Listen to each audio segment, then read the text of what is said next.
Tarquin demanded to write the introduction for this piece on One New Change. Recommending visiting a shopping centre is ridiculous.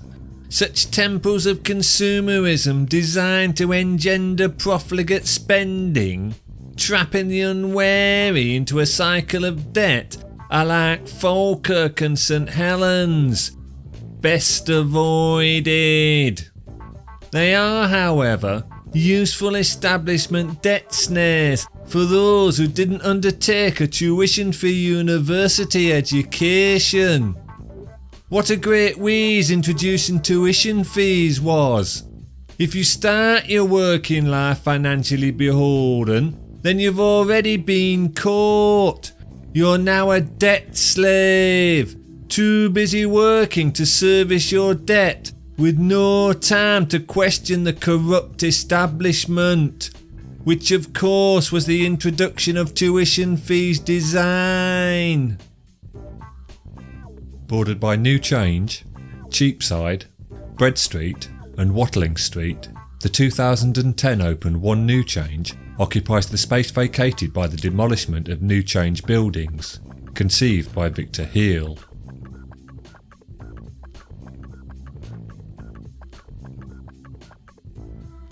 Not just a shopping centre, along with 20,000 square metres of retail space, Jean Nouvel's design also holds 31,000 square metres of office space.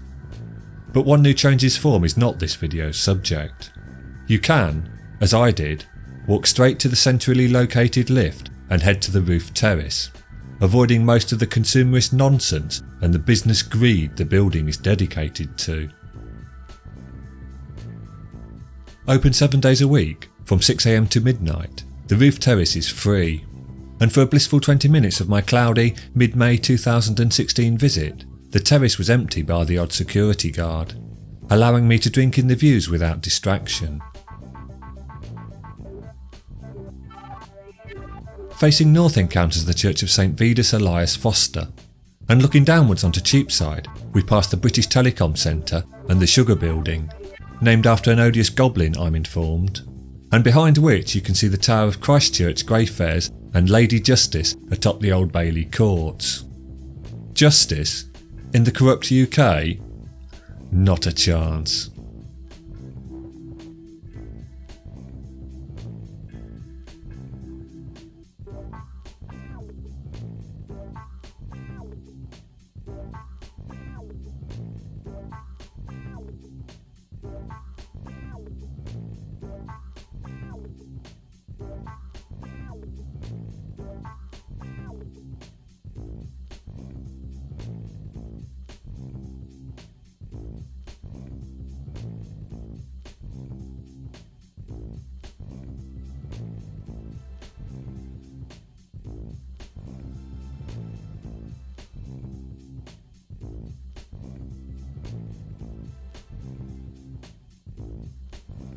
Panning further reveals the terrace's biggest draw for most, the view of St Paul's Cathedral, and it certainly does provide an excellent vantage point.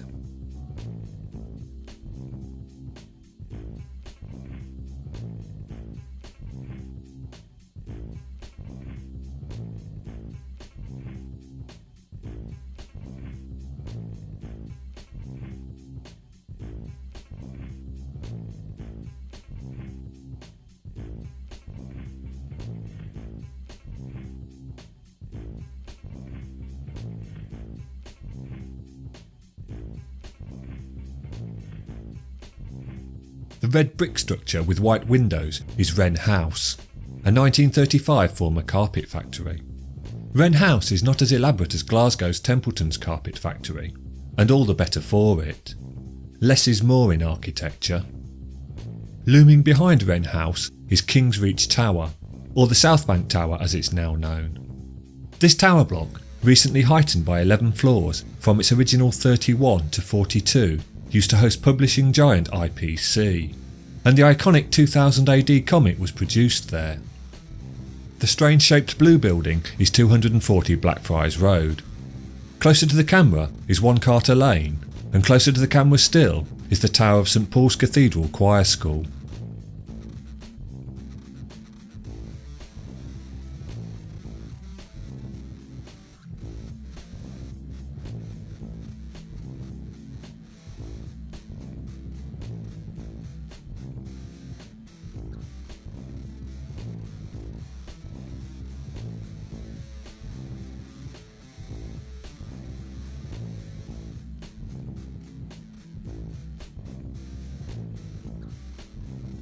Continuing left sees the chimney of Tate Modern's Bankside.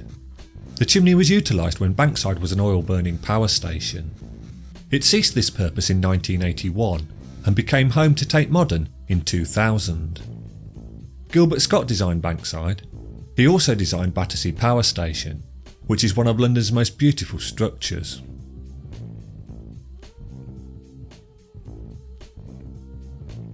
In the background is the Elephant and Castle, citing the very cool Strata SE1, topped with its 3 wind turbines, designed to produce 8% of the tower's electricity needs.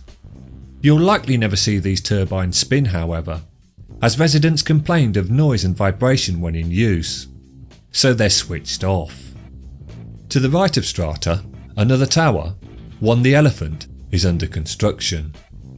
Construction, construction, construction. That's all you see anywhere in London these days. The Financial Times claimed as of April the 21st, 2016, 400 towers of 20 stories or more are under construction or in the planning process. One the Elephant's Meccano-esque look rivals the priapic absurdity that is the Shard for ugliness. And talking of absurdity, the Shard charges £25.95 to access their viewing platform. Dearie me, these capitalist pig dogs can't help themselves.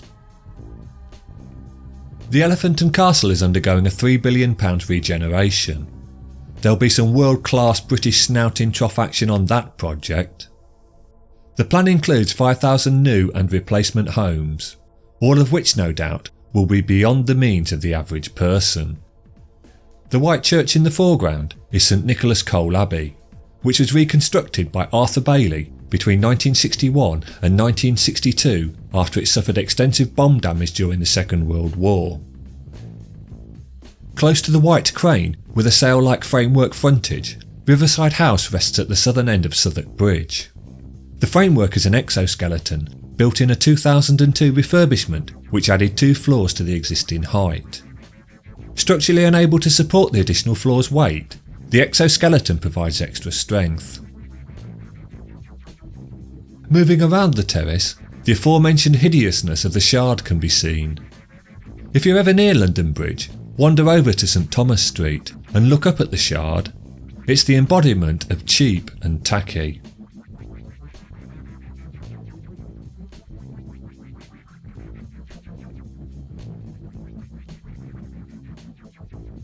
Finishing off this video, to the right of the Shard lays Guy's Hospital, and the less said about hospitals and doctors, the better.